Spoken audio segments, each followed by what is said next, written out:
The Solemnity of the Epiphany recalls the moment when wise men from the East, people of non-Jewish descent, came to Bethlehem to worship the Christ child bearing gifts. But when we consider this great feast, we often are sidetracked by our attention, or too much attention, given to the gifts brought by the wise men. Perhaps this is because of our mild obsession with the carol "We Three Kings." So we have gold for kingship, incense for divinity, and myrrh for death and sacrifice. We can also be obsessed with other trivial things. How many were the wise men? From where exactly did they come from? All these are valid questions, and the tradition, the Christian tradition, tells us a little bit more about them to feed our curiosity. However, the Gospel of Matthew is pretty much silent on the trivial bits. And if we focus too much on these things, I think we risk bypassing the central meaning of this feast. The central meaning is very simple. God calls all people, not just the chosen people of Israel.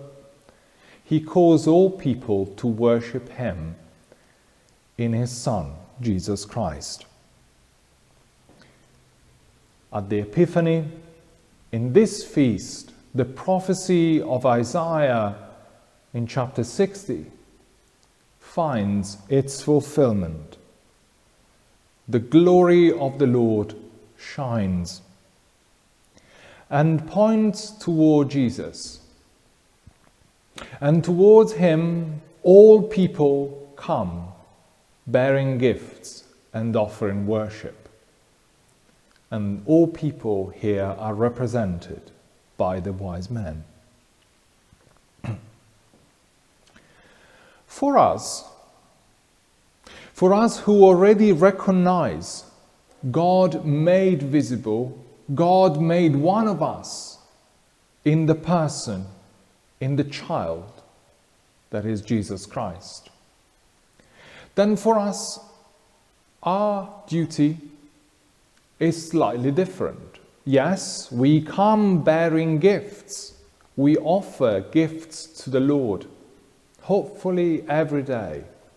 We offer worship to the Lord, hopefully every day. But because we already know that He is God made flesh, then we have another duty. And our duty is to imitate the star. Saint Leo the Great, one of the Church Fathers, preaching on this feast, he says this: "The obedience of the star calls us to imitate its humble service, to be servants as best as we can of the grace that invites all people to find Christ." So our main duty, apart from worship and bringing gifts, is to be like the star, to point people towards the Lord Jesus Christ, towards our God, who is made one of us for our salvation. But how do you imitate a star? Well, Jesus says in the Gospel that if we lead a life of faith and a life filled with good works, we would shine as stars in the kingdom of the Father.